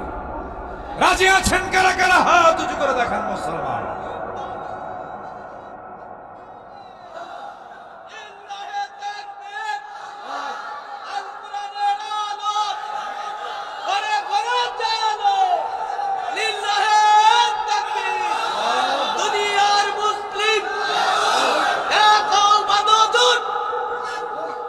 আল্লাহ কবুল করুন, জোরে বলি আমিন। জি, তাহলে আমার নবীজি মক্কায় ছিলেন 13 বছর। মার খেয়েছেন না মার দিয়েছেন? মক্কায় মার খাইছেন না মার দিয়েছেন? মার খেয়েছেন। মার খাইয়া শেষ পর্যন্ত টিকতে পারলেন না। ওই মক্কার ভিতরে 360টা মূর্তি রেখেই মক্কায় 13 বছর তিনি সময় কাটালেন। ভিতরে ঢুকি ভাবলেন সব মূর্তিগুলোকে ভেঙ্গে চুরমার করব, কিন্তু ক্ষমতা কি নবীর হাতে না আবু জাহেলের হাতে? কার হাতে? আবু জাহেলের হাতে। না, আমি মনে হয় শেষ করে দিলে ভালো হয় নাকি? বসেন। আপনি কই ছিলেন এতক্ষণ? ছিলেন নাকি? এই তো একটা এরকম তো আমার লোক দরকার, এরকম লোক দরকার আছে না নাই বলেন তো? আচ্ছা, বলি আলহামদুলিল্লাহ। তো আমার নবীজি কাবার দরজার কাছে আসলেন, ভাবলেন সব ভেঙ্গে চুরমার করব, কিন্তু ক্ষমতা তো নবীর হাতে নাই। আস্তে করে বের হয়ে আসলেন। 13 বছর ওই কাবার ভিতরে মূর্তি রেখে রাসূল সেজদা দিয়েছেন, সরাতে পারেননি। কারণ তার হাতে কি নাই? আস্তে কি নাই বলেন? কি নাই? রাষ্ট্র শক্তি না। আকলমন্দ ইশারা বাসা। সচেতন ব্যক্তির জন্য কিন্তু ইঙ্গিতগুলোই যথেষ্ট। একটু বুঝে নেন, সময় আসবে। আসতে বলবেন না, সময় আসবে। জোরে বলি ইনশাআল্লাহ। আলেমদের রক্ত বৃথা যাবে না, আলেমদের রক্ত বৃথা যাবে না, শহীদের রক্ত বৃথা যাবে না। শহীদ তিতুর এই বাংলাদেশ, বখতিয়ার উদ্দিন খলজির এই বাংলাদেশ, এই বাংলাদেশ হচ্ছে আলেমের বাংলাদেশ, খানজাহানের বাংলাদেশ, শাহজালালের বাংলাদেশ। এই দেশে ইসলামের বিরুদ্ধে কোন ষড়যন্ত্র টিকবে না, টিকবে না। সেই দিন ইসলামকে বিজয়ী করার জন্য যদি বুকের তাজা রক্ত সাহাবীদের মতো দিতে হয়, সবাইকে রাজি আছেন? সবাইকে রাজি আছেন?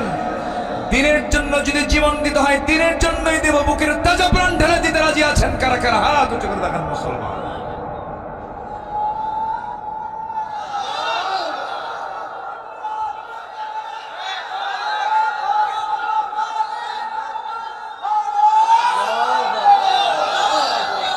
আল্লাহ কবুল করে, জোরে বলি আল্লাহুম্মা আমিন।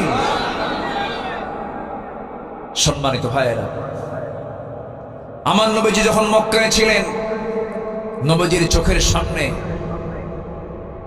সাইয়েদনা ইয়াসির রাদিয়াল্লাহু আনহুকে ধরা হলো। ধরে নবীর চোখের সামনে রাসূল দেখতে পাচ্ছেন, 2 হাত বাঁধা হলো, 2 পা বাঁধা হলো, মারতে মারতে বেহুশ করে ফেলা হলো।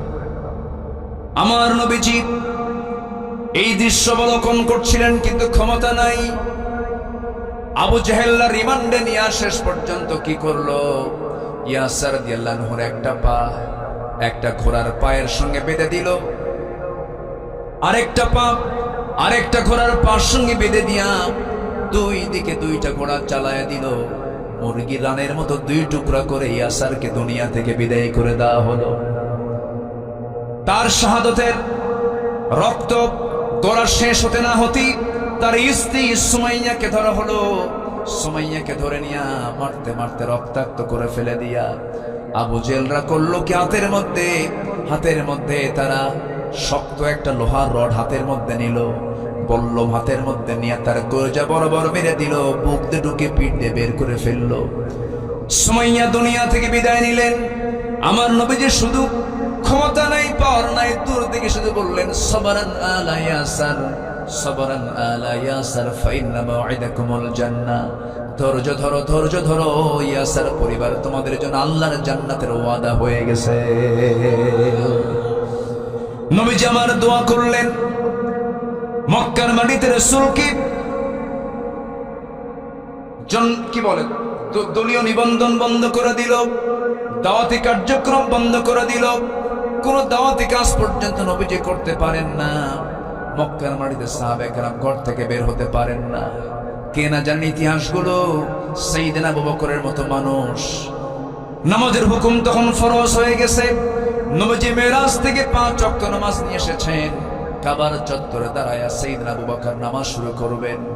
এমন সময় উতবা, শাইবা, মুগীরা সবগুলো এক জায়গায় হয়ে আমার নবীজির প্রিয় সাহাবী, আমার নবীর পরে এই পৃথিবীতে যে ব্যক্তির দাম সবচাইতে বেশি, নবীদের পরে যার নাম, তিনি হচ্ছেন সাইয়েদনা আবু বকর সিদ্দিক রাদিয়াল্লাহু আনহু। তাকে টার্গেট করা হলো।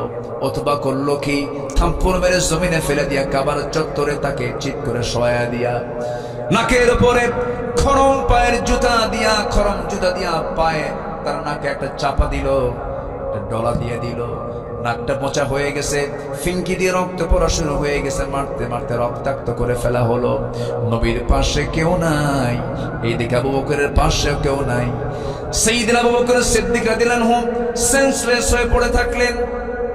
এমন সময় উতবা, শাইবা, মুগীরা সমস্ত কাফেররা মনে মনে চিন্তা করল আবু বকর বুঝি মারা গেছে। কিছুক্ষণ পর সেন্সটা ফিরল। সেন্সটা ফেরার সঙ্গে সঙ্গে তিনি মনে মনে চিন্তা করলেন, আমাকে তো এরা মেরেই ফেলে দিয়েছিল, না জানি রাসূলকে তারা কি করবে জানি না। ওই জায়গা থেকে কোনো মতো সেন্সটা ফেরার সঙ্গে সঙ্গে নাকে হাত দিয়ে দৌড় মেরে নবীর দরজার কাছে সে বলছেন, ইয়া রাসূলুল্লাহ, দরজা খুলুন। দরজা খোলার সঙ্গে সঙ্গে রাসূল তার চেহারার দিকে তাকায়া রাসূল অবাক হয়ে গেলেন। আবু বকর, এই ঘটনা ঘটলো কেমনে হুজুর? সেজদা দিতে গেছে কাফের আমার নাকটা বোচা করে দিয়েছে। মক্কার হাওয়া ভালো না, মক্কার পরিবেশ ভালো না। ইয়া রাসূলুল্লাহ, আপনাকে তারা চোরা গুপ্ত হামলা করতে পারে, আপনি তাড়াতাড়ি বের হয়ে আসুন। রাসূলকে সেই জায়গা থেকে বের করে নিয়ে মক্কার বাইরের সাইডে চলে গেলেন। প্রচন্ড ক্ষুধা। রাসূল বলছেন, আবু বকর, যে পরিমাণ রক্তক্ষরণ হচ্ছে তোমার দেহ থেকে, না জানি তুমি মারা যাও কিনা, দেখি তোমার জন্য কোনো খাবার সংগ্রহ করা যায় কিনা। ওই মক্কার মরু অঞ্চলে খুঁজতে খুঁজতে খুঁজতে খুঁজতে তিনি মেষের পাল দেখলেন, পেলেন না। উটের পাল দেখলেন, পেলেন। একটা ছাগলের পাল দেখতে পেলেন। ছাগল পালের সামনে গিয়ে দেখেন একজন রাখাল সামনে দাঁড়ানো। নবীজি রাখালকে লক্ষ্য করে বলছেন, রাখাল, একটা ছাগি দেবে নাকি, কি করবেন? ছাগিটার দুধ দহন করব। সঙ্গে সঙ্গে সে রাখাল বলছেন, না না, দেওয়া যাবে না, কারণ এই ছাগলগুলোর মালিক তো আমি নই। আপনাকে যদি ছাগিটা যদি দুধ দহন করতে দেয়, আমানতের খেয়ানত হয়ে যাবে। আমার নবীজি হঠাৎ করে মনে মনে চিন্তা করেন, আহারে, এই তপ্ত মরুর ভিতরে একজন ছাগলের রক্ষণাবেক্ষণকারী একজন রাখাল, ঈমান না, তার মধ্যে ঈমান নাই, কিন্তু ঈমানের গুণটা আমানতের খেয়ানতকারী সে নয়। কি সুন্দর করে আমানতের কথা বলছি। সঙ্গে সঙ্গে তিনি বলছেন, ও রাখাল, তুমি আমাকে এমন একটা ছাগি দেবে যে ছাগিটার ওলানে এখনো দুধ আসে নাই, ছোট্ট ছাগি হলেও চলবে। রাখাল মনে মনে চিন্তা করে, লোকটা পাগল নাকি, ছোট্ট ছাগি দিয়ে কি করবে দেখি। ছোট্ট একটা ছাগি যখন নবীর হাতে যখন দিয়ে ফেললো, ওই রাখাল তোমার চিন্তা করো না, এই হাতের মধ্যে এত বরকত আছে। নবীজি ছোট্ট ছাগিটা হাতের মধ্যে নিলেন, ওলানের মধ্যে নিলেন, হাতের মধ্যে নিয়ে দুই পায়ের মাঝখানে নিলেন, ওলানের ঠিক বরাবর তিনি দুটো হাত রাখলেন। রাখার সঙ্গে সঙ্গে রাসূল বিসমিল্লাহ বলে ফু দিলেন। ছোট্ট ছাগির গোটা ওলান জুড়ে দুধ পূর্ণ হয়ে গেল। নবীজি আমার রাখালকে বলেন, রাখাল, একটা বাটি আমাকে দাও, একটা পাত্র আমাকে দাও। একটা পাত্র যখন তার হাতে দেওয়া হলো, আমার নবীজি পাত্র হাতের মধ্যে নিয়ে দুধ দহন করলেন। দুধ দহন করতে করতে বাটিটা দুধ পূর্ণ হয়ে গেছে। রাসূল বলেন, আবু বকর, রক্তাক্ত হয়েছে সকালবেলা, এখন তুমি বরকতের দুধ পান করো। নবীজি তার হাতে যখন দিলেন, বিসমিল্লাহ বলে তিনি পান করা শুরু করলেন। এত দুধ পান করলেন যে তার পেটের চামড়া টাইট হয়ে গেছে, কিন্তু চুল পরিমাণ দুধ কমলো না। রাসূল বলছেন, আবু বকর কেমন খাইছো? হুজুর, খাইলাম তো মজবুত মতো, কিন্তু আমার পেট ভরে গেল, কিন্তু বাটি থেকে দুধ আমি কমাতে পারছি না। রাসূল বললেন, তুমি দুধ কমাতে পারবে না, রাখালকে দিয়ে দাও। রাখালকে দেওয়া হলো। রাখাল যখন শুরু করলো, আর রাসূল বিসমিল্লাহ বলে দিলেন, সেও পান করা শুরু করলো। সেও তৃপ্তি ভরে দুধ পান করলো, কিন্তু বাটির দুধ, পাত্রের দুধ চুল পরিমাণ কমলো না। রাসূল বলছেন, শোনো আমার সাহাবী আবু বকর, এই জায়গায় যদি আরো আল্লাহর কিছু বান্দা থাকতো, তারাও সবাই মিলেই বাটির দুধ কমাতে পারতো না, যতক্ষণ আমি আমার ঠোঁটটাই বাটিতে না লাগাবো। আমার রাসূল সর্বশেষ করলেন কি, বাটিতে হাতের মধ্যে নিলেন, বিসমিল্লাহ বলে সেবন করলেন, দুধটা ফুরে গেল। এবার বলছেন, রাখাল তোমার বাটি তোমার হাতে রাখো, তোমার ছাগলটাও তোমার হাতে রাখো, আমরা এখন রওনা দিলাম। আবু বকর চলে যাই। সঙ্গে সঙ্গে রাখালের চোখে পানি। রাসূল বলছেন, রাখাল তোমার চোখে পানি কেন, কি হয়েছে? রাখাল বলছে, আমাকে আপনি রেখে যাচ্ছেন কেন? আপনি আমাকে সঙ্গে করে নিয়ে যান। রাসূল বলেন, তোমাকে সঙ্গে করে নিয়ে গেলে পরে ছাগলগুলো দেখবে কি তোমার আমানতের তো খেয়ানত হয়ে যাবে। তা তো সত্যি কথা, ঠিক আছে আপনি চলে যান, তবে শর্ত হলো আপনাকে যখন আমি সাগিটা দিলাম, সেই সাগি দেওয়ার সঙ্গে সঙ্গে আপনি ওলানে হাত দিলেন, কি যেন পড়লেন, ওলানটা দুধে ভরপুর হয়ে গেল। দুধটা আপনি দহন করলেন, বাটি পূর্ণ হয়ে গেল। আপনাকে আমি ছুটি দেব, তবে শর্ত হলো আপনাকে এই দোয়াটা আমাকে শিখিয়ে যেতে হবে। আপনি আমাকে এই দোয়াটা শিখিয়ে দেন। নবীজি আমার মুস্কি হাসি মেরে বলছেন, ও রাখাল, তোমাকে যে আমি দোয়াটা শিখাবো, 1000 বার দোয়া শিখায় কোনো লাভ হবে না, কারণ তোমার মধ্যে কি নাই? আসতে বলে, কি নাই? আল্লাহ বলছেন, কয়টা কাজ করো। মনে আছে আপনাদের? ভয়ও থাকবে না, চিন্তাও থাকবে না। কয়টা কাজ করো? আর ইমানের গুণ কয়টা? ইমানদারের গুণ কয়টা বলেন? 7টা গুণ। অনেকগুলো কথা পড়ে আছে। আমার নবীজি বললেন, ও রাখাল, 1000 বার দোয়া পড়লেও কোনো কাজ হবে না, কারণ তোমার মধ্যে কি নাই? ইমান নাই। সঙ্গে সঙ্গে রাখাল বলতেছে, আপনারা চেহারা প্রমাণ করতেছে, আমি বহু নাম শুনেছি মক্কার মাটিতে আব্দুল্লাহর পুত্র মুহাম্মদ নামে আল্লাহর নবীর আগমন হয়েছে, আপনি মনে হয় সেই ব্যক্তি হবে। রাসূল মুস্কি হাসি মেরে বলছেন, রাখাল রে, বুঝতে ভুল করো নাই, দেখতে তুমি চিনতে ভুল করো নাই। সঙ্গে সঙ্গে হাতটা আগায় দিয়ে বলতেছে, আশহাদু আল্লা ইলাহা ইল্লাল্লাহু ওয়াহদাহু লা শারীকা লাহু ওয়া আশহাদু আন্না মুহাম্মাদান আবদুহু ওয়া রাসূলুহু। হেদায়েতের মালিক কে? আসতে বলবেন না, হেদায়েতের মালিক কে? ওই যে রাখালকে রাসূল ওই জায়গা থেকে টেনে আনলেন, সেই রাখাল তো সাধারণ কোন রাখাল নন। সেই রাখালের হাতে দুনিয়া থেকে বিদায় নিয়েছে এই উম্মতের জন্য ফেরাউন আবু জেহেল, দুনিয়া থেকে তার হাতে বিদায় হয়েছে। আল্লাহু আকবার। সেই রাখালটার নাম হলো আব্দুল্লাহ ইবনে মাসউদ রাদিয়াল্লাহু তাআলা আনহু। আব্দুল্লাহ ইবনে মাসউদ রাদিয়াল্লাহু তাআলা আনহু, তার হাতেই আবু জেহেলের মতো এই উম্মতের যে ফেরাউন, আমার রাসূল বলেছেন, এই উম্মতের ফেরাউনকে আবু জেহেল, এই লোকটা, এই নরাধমটা এই রাখালের হাতে দুনিয়া থেকে বিদায় হয়। সম্মানিত ভাইয়েরা, কথাই তো কথা বাড়ে, তো ওই লোকটার মূল্য বেড়ে গেছে, দাম বেড়ে গেছে। কিসের কারণে বলেন তো? আসতে বলেন, কিসের কারণে? আমাদের 1 নম্বর গুণ অর্জন করতে হবে, কি বলেন তো? ঈমান। কিন্তু আমি যে ইমানদার, ইমানদারকে চেনার জন্য 7টা গুণ তার মধ্যে থাকতে হবে। ইমানদার গুণ, ইমানদারের সার্টিফিকেট নেবার জন্য তার মধ্যে অবশ্যই 7টা গুণাবলী থাকতে হবে। সেই 7টা গুণাবলী আল্লাহ রাব্বুল আলামিন সূরা মুমিনুনের শুরুতে বলছেন, যারা পারেন ঠোঁট মিলিয়ে বলেন, قد أفلح المؤمنون الذين هم في صلاتهم خاشعون والذين هم عن اللغو معرضون والذين هم للزكاة فاعلون والذين هم لفروجهم حافظون। এরপর আল্লাহ রাব্বুল আলামিন বলেছেন, والذين هم لأماناتهم وعهدهم راعون والذين هم على صلواتهم يحافظون أولئك هم الوارثون الذين يرثون الفردوس هم فيها خالدون জোরে বলুন আল্লাহু আকবার। আল্লাহ রাব্বুল আলামিন বলেন, ঈমানদাররা 7টা গুণ অর্জন করো। নাম্বার 1 হলো ঈমানদার নামাজি হবে না বেনামাজি হবে। বলেন নামাজি হবে, সে নামাজটা সে খুশু-খুশুর সঙ্গে আদায় করবে, অনর্থক কথা জিহ্বা থেকে বের করবে না। নাম্বার 3 যাকাত ঠিকমতো আদায় করবে।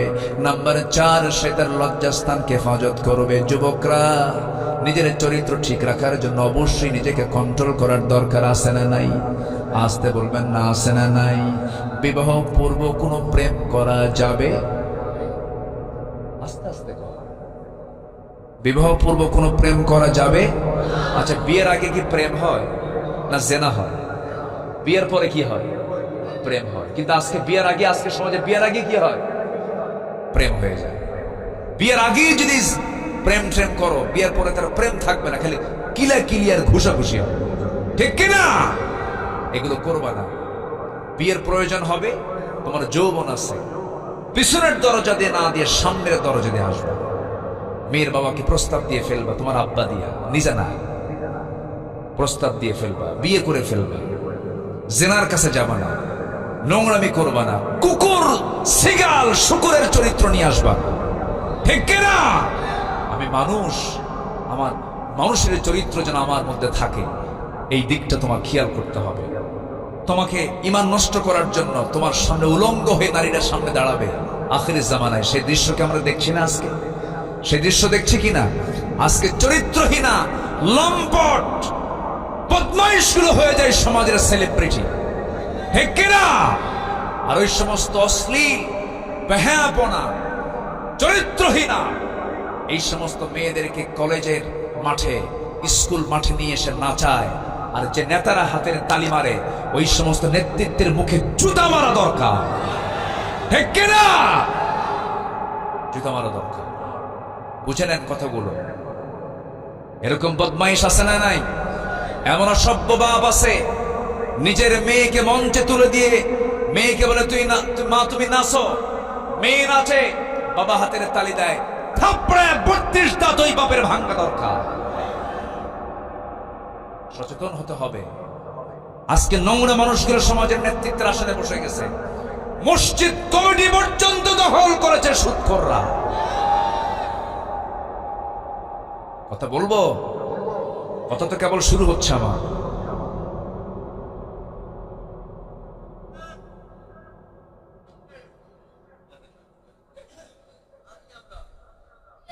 শোনেন, আজকে যদি আমরা সচেতন হতাম, অন্তত মসজিদ কমিটি কোনো মদখোর শরাবখোর দখলে নিতে পারত না। সচেতন হওয়ার দরকার আছে না নাই? আজকে আপনার সামনে দাঁড়াবেন না, আপনাকে পাড়ায় মারবে। দাঁড়াতে হবে, কুম ফাআনজির রাব্বাকা ফাকাব্বির। চোরের সংখ্যা 10 জন, বাড়িওয়ালা 1 জন। শক্তি কার বেশি? কার শক্তি বেশি? আমরা বাড়িওয়ালা, ওরা চোর। শুধু হুঙ্কার দরকার, সব বঙ্গোপসাগরে হাবুডুবু খায়া মরবে।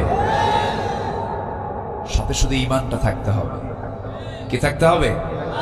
ঈমানটা থাকতে হবে। নামাজ পড়বো তো ভাই? আজকে আমার দেশে এখন মসজিদ বেশি না মুসল্লি বেশি? বলেন তো। সেদিন এক মসজিদে ঢুকলাম ফজরের সময়, ঢুকে দেখি মোট 3 জন মুসল্লি, আমি সহ, আর বাকি 2 জন হলো ইমাম আর মুয়াজ্জিন আর আমি। মসজিদ টাইলস, এসি, মাইক টনটনা, কিন্তু মুসল্লির খবর নেই। আসল মুসল্লি জোহরের না ফজরের? বলেন বলেন বলেন। একটা আদর্শ গ্রাম তাকে বলা যায়, যে আদর্শ গ্রাম সেটাই বলবো আমরা, যে গ্রামে ফজরের নামাজে মসজিদ টইটম্বর হয়ে যাবে মুসল্লি দিয়া।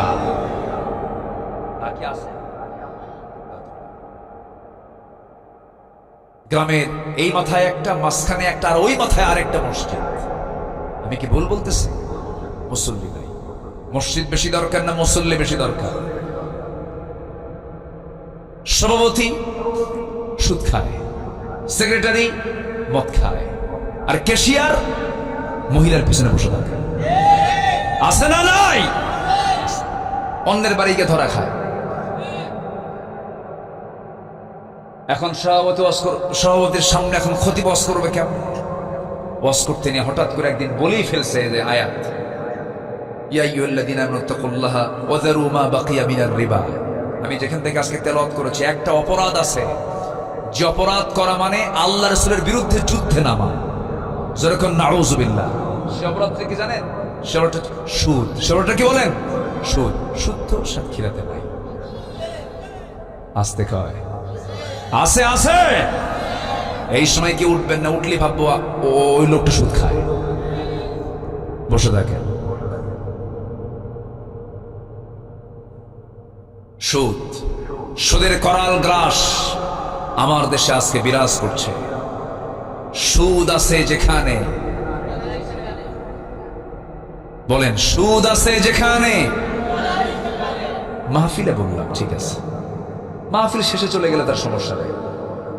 সেদিন এক মাহফিলে বললাম বউ বড় না মা বড়, কি সুন্দর করে চিৎকার মেরে কয় মা বড়। আমি বললাম হ্যাঁ ঠিক আছে, মাহফিলে মা বড়, বাড়িতে গিয়ে বউ বড়। আমি কি ভুল বলছি? বিয়ের আগে ভালোই থাকে মা, বিয়ে করলে মাটা পর হয়ে যায়। আমি কি ভুল কিছু বলছি? বিয়ের পরে এই চিত্র পাল্টাবে কেন? কেন পাল্টাবে এই চিত্র? বিয়ের আগেও মা বড়, বিয়ের পরেও মা বড়। অনেক কথা ছিল, এক রাত তো সব কথা তো এক রাতে বলা যায় না। ইমাম এখন এই আয়াতটা যখন বলছে, আয়াতের সঙ্গে বলে ফেলছে তোমরা চক্রাকারে সুদ খাইও না। এই খুতবা দেওয়ার সঙ্গে সঙ্গে নামাজ শেষ। সভাপতি ইমাম সাহেবের সামনে মুখে মুখে দাঁড়িয়ে বলতেছে, হুজুর আপনি সুদের বিরুদ্ধে ওয়াজ করবেন, ভালো কথা করছেন, আয়াত আসছে সমস্যা নেই, কিন্তু আপনি সুদের কথা বলার সময় আপনি আমার দিকে তাকায়া তাকায়া বললেন কেন? কি কথা কি বুঝলেন? চাকরি আছে, আজ থেকে চাকরি আছে। আমরা সেই ইমামকে দেখতে চাই বাংলার জমিনে, যে ইমামরা বিচার করবে। জোরে বলি ইনশাআল্লাহ। আমার রাসূল ছিলেন পাওয়ারলেস ইমাম না, পাওয়ারফুল ইমাম। রাসূল বিচার করেছেন মসজিদের মেম্বার থেকে। সম্মানিত ভাইয়েরা, সম্মানিত বন্ধুগণ, অনেক কথা। 7টা গুণ আমরা ইমানদার যদি হতে চাই, আমরা 7টা গুণটা অর্জন করবো আমাদের জীবনে। জোরে বলি ইনশাআল্লাহ। 4টা কাজ করো, আল্লাহ বলছেন তোমার মধ্যে থেকে ভয় এবং চিন্তা আমি আল্লাহ নিজে দূর করে দেব। 1 নম্বর হলো ঈমান আনো ভালো করে। নাম্বার 2 হলো ওয়ামিলুস সালিহাত, নেক কাজ করো। নেক কাজ বলতে পৃথিবীতে যত হালাল কাজ আছে সমস্ত কাজকে নেক কাজ বলা হয়। যেমন আপনি মাহফিল থেকে বাড়িতে চলে যাবেন, বাড়িতে যাওয়ার পথে রাস্তায় দেখতে পেলেন একটা খোয়া পড়ে আছে ঠিক মাঝখান বরাবর, একটা আদলা ইট পড়ে আছে, খোয়া পড়ে আছে। ওই ইটের উপরে, খোয়ার উপরে কারো পা পড়লে পা পিছলে গিয়ে ভেঙে যেতে পারে। আপনি সেই খোয়াটা আস্তে করে সরাইয়া রাখলেন আর সাইডে রাখলেন। আল্লাহ রাসূল বলছেন এটাও ঈমানের একটা শাখা। এই কাজের জন্য আল্লাহ পাক তাকে জান্নাত দিতে পারে। নেক আমল বলতে বোঝায় হলো কল্যাণমূলক যত কাজ আছে, যত ভালো কাজগুলো আছে সমস্ত কিছু হলো নেক আমল। আমার বন্ধুগণ, ওজনে কম দেওয়া খুব নেক আমলের কাজ। নেক আমল ওজনে কম দেওয়া লোক সাক্ষীরাতে মনে হয় নাই। আসতে বলবেন না, আছে না নাই? এখন ওজনে কম দেবে কেমনে? কারণ সব তো ডিজিটালে মাপে। এটা কি কম বেশি হয়? হ্যাঁ, মাথা টাল হলে ওটাও টাল হয়, মাথা টাল হলে ওটাও টাল হয়ে যায়। ওজন কম বেশি করার একটা সূরা আছে, ওয়াইলুল লিল মুতাফফিফিন, ধ্বংস হোক তার যারা ওজনে কম বেশি করবে। আমার বন্ধুগণ, সবকিছু আমার আপনার জন্য নেক আমল হবে যদি সেটা আল্লাহর নিয়ম মাফিক হয়। আর সবকিছু আমার আপনার জন্য বদ আমল হয়ে যাবে যদি আল্লাহর নিয়ম মাফিক না হয়। নাম্বার 2 হলো যারা নেক আমল করে দুনিয়া থেকে বিদায় নেবে, ঈমান যারা আনবে। নাম্বার 3 হলো ওয়াকামুস সালাত, যারা নামাজ কায়েম করবে। আজকে আমার দেশে কি নামাজ কায়েম আছে নাকি? আজ থেকে নামাজ কায়েম আছে? নামাজ আদায়ের কথা আল্লাহ রাব্বুল আলামিন মাত্র একবার বলেছেন, আর নামাজ কায়েমের কথা বলেছেন একবার না বারবার, একবার না বারবার। আজকে যদি বাংলার জমিনে নামাজ কায়েম থাকতো, সুদ থাকতো না, জেনা থাকতো না, ঘুষের কারবার থাকতো না। আজকে আমার দেশে নামাজ আদায়ের পরিবেশ হয়তো বা আছে, কিন্তু নামাজ কায়েমের পরিবেশটা নাই। নামাজ কায়েম এমনি এমনি হবে না। নামাজ কায়েমের জন্য যুগে যুগে আম্বে কেরামদের শরীর থেকে রক্ত ঝরেছে, আল্লাহর পছন্দের বান্দাদের শরীর থেকে রক্ত ঝরেছে। দিন কায়েমের জন্য হাসতে হাসতে ফাঁসির মঞ্চে যেতে হয়েছে মুসলমান। সেই দিন কায়েমের জন্য, নামাজ কায়েমের জন্য আমরাও কি জানমাল দিতে রাজি আছি নাকি? আসতে বলবেন না, রাজি কি সবাই আছেন? সবাই কি রাজি আছেন? আল্লাহ জান্নাত দিতে রাজি আছেন। আল্লাহু আকবার বলেন, জোরে বলি আল্লাহু আকবার। নামাজ এমনি কায়েম হয় নাই, দিন এমনি কায়েম হয় নাই। আমার নবীজি এই দিন কায়েমের সংগ্রাম করতে গিয়ে নবীজির দেহ থেকে রক্ত ঝরেছে, নবীজির পবিত্র দেহ থেকে দাঁত ভেঙে গেছে। উহুদের ময়দানে যুদ্ধ করতে গিয়ে আমার নবীজি হেলমেট পরেছেন, যুদ্ধের ময়দানে দাঁড়ায় আছেন। এমন সময় এক কাফের দূর থেকে নবীজির মুখ বরাবর লক্ষ্য করে একটা পাথর মেরে দিয়েছে, সামনের দুটো দাঁত ভেঙে গেছে। বাকি জিন্দেগি উহুদের দিন থেকে নিয়ে বাকি জিন্দেগি আমার নবীজির চেহারার সৌন্দর্য নষ্ট হয়ে গেছে। দুটো দাঁত হারা অবস্থায় রাসূল কথা বলেছে। উহুদের দাঁত চলে গেছে, কোমরে খন্দকের ময়দানে কোদাল মারতে মারতে কোমর চলে গেছে। দিন কায়েম করতে গিয়ে নবীজির কোমর ভেঙেছে, দাঁত ভেঙেছে। উহুদের ময়দানে আমার রাসূলকে টার্গেট করে দুনিয়া থেকে বিদায় করার জন্য কত ষড়যন্ত্র করেছে। আমার নবীজির কপালের মধ্যে লোহা ঢুকেছে, গালের মধ্যে শিরস্ত্রাণের লোহা বিদ্ধ হয়েছে, আমার নবীজির শরীর থেকে রক্ত ঝরেছে। এত কষ্ট করেছেন আমার নবীজি উহুদ যুদ্ধের ময়দানে। সবাই জানতে পেরেছে রাসূল বুঝে দুনিয়া থেকে বিদায় নিয়েছেন, নবীজি বেঁচে নাই। এই সংবাদ চতুর্দিকে ছড়িয়ে পড়েছে। যুদ্ধের ময়দানে ৭০ জন সাহাবী শাহাদাত বরণ করেছেন। আমার নবীজি শেষ পর্যন্ত হাইয়ান মাজরুহান, আহত অবস্থায় বেঁচে ছিলেন। নবীজির মাথায় ব্যান্ডেজ লাগানো, নবীজির দাঁত ভাঙ্গা। আমার নবীজির সঙ্গে সঙ্গে সংবাদ পেলেন তার চাচা আমির হামজা দুনিয়া থেকে বিদায় হয়েছেন। লাশের সামনে গিয়ে দাঁড়ায় দেখেন তার আপন চাচার 2 চোখটা নাই, কান 2টা নাই, নাকটা তুলে নিয়েছে, হাত 2টা কেটে ফেলেছে, পা 2টা কেটে ফেলেছে। রাসূল বলেন, সাহাবীরা দেখো আমার চাচার লাশের দিকে তাকায় দেখো, বুকটা চিরে কলিজা পর্যন্ত বের করে নিয়েছে। ও আমার ভাই, ও আমার সাহাবীরা, আমার এই চাচা যে দিন প্রতিষ্ঠার জন্য যে ত্যাগ স্বীকার করলো, তোমরা বেশি দিন অপেক্ষা করো না, এই জমিনেই আল্লাহর দিন কায়েম হয়ে যাবে। যেরকম সুবহানাল্লাহ। আমার নবীজি বলেন, সাহাবীরা আমার চাচা আমির হামজার লাশ এবং আমার প্রিয় সাহাবী আব্দুল্লাহ বিন জাহাশের লাশ এক কবরে দাফন করে দাও। কারণ আমার সাহাবী আব্দুল্লাহ বিন জাহাশের লাশের যে অবস্থা, আমার চাচার লাশের সে অবস্থা। নাক কাটা কান কাটা অবস্থায় সেদিন তারা আল্লাহর সামনে হাজির হবে। আল্লাহ বলবেন, ও আব্দুল্লাহ, আল্লাহ বলেন, ও আমির হামজা, ফিমা যদি আনফু, তোমার নাক কেন কাটা? ও উদুনুক, তোমার কান কেন কাটা? ওই সময় আমার এই চাচা, আমার এই সাহাবী আব্দুল্লাহ আল্লাহর সামনে দাঁড়িয়ে বলবে, আল্লাহ আমার নাক কেটেছে, আমার চোখ তুলে নিয়েছে তোমার জমিনে দিন কায়েমের সংগ্রাম করার জন্য। আল্লাহ সেই দিন বলবেন, ও আব্দুল্লাহ, ও আমির হামজা, আজকে তোদের কোনো বিচার করব না, আজকে তোদেরকে সোজা জান্নাত দিয়ে দিলাম। যেরকম সুবহানাল্লাহ। আমার বন্ধুগণ, নামাজ কায়েমের সংগ্রাম করব আমরা। নাম্বার 4 হলো যাকাত যারা আদায় করবে।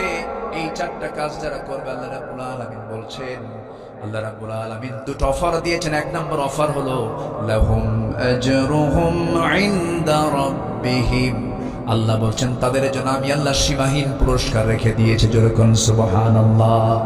নাম্বার 2 হলো ওই সমস্ত বান্দার জন্য দুনিয়াতে এবং আখিরাতেও কোনো চিন্তা নাই, কোনো ভয় নাই। জোরে বলি সুবহানাল্লাহ। আল্লাহ তুমি এই আয়াতের অনুকূলে আমাদের জীবনকে সাজানোর তৌফিক দাও। জোরে বলি আমিন। অনেক রাত করে ফেলেছি, অনেক কষ্ট দিয়ে ফেললাম, তাই না? আপনাদের অনেক কষ্ট পেয়েছেন মনে হয় আপনারা, অনেক রাত হয়েছে, একটা ক্রস একটা পার করেছি আমরা অলরেডি। যতটুকু হয়েছে আমরা বলে ফেলি আলহামদুলিল্লাহ, জোরে বলি আলহামদুলিল্লাহ। আগামীকালকে আমার মাহফিল আছে কোথাও জানো না, চুপড়িয়া। চুপড়িয়া ও চাবি, শুনবেন? আগ্রহ আছে, কিন্তু আজকে আর কখন শুনবেন বলেন? আরো তো 1 ঘন্টার মতো সময় লেগে যাবে তাহলে আমার মনে হয়। আচ্ছা আচ্ছা, একটু বসেন। আগামীকালকে চুপড়ি না, চুপড়িতে মাহফিল আছে, আমরা যদি পারি সেখানেও যাব, জোরে বলি ইনশাআল্লাহ। আগামীকালকে আমি কমিটিকে বলবো, আগামীকালকের কমিটিকে তারা যেন একটু আগে ভাগে উঠায় দিলে মাহফিলের সৌন্দর্য রক্ষা হয়। এই যে কিছু লোক যে যাওয়া আসা করলেন, এটা কিন্তু মূলত টাইমিং এর কারণে। কালকে অফিস আছে, অনেকের কাজ আছে, ঘুম তো যা হয়েছে আমরা বলে ফেলি আলহামদুলিল্লাহ। একটু নামাজের মতো করে বসি, আমরা একটু নামাজের মতো করে বসি, নামাজের মতো করে বসি। সবাই বলে সুবহানাকাল্লাহুম্মা ওয়া বিহামদিকা আশহাদু আল্লা ইলাহা ইল্লা আনতা আস্তাগফিরুকা ওয়া আতুবু ইলাইকা।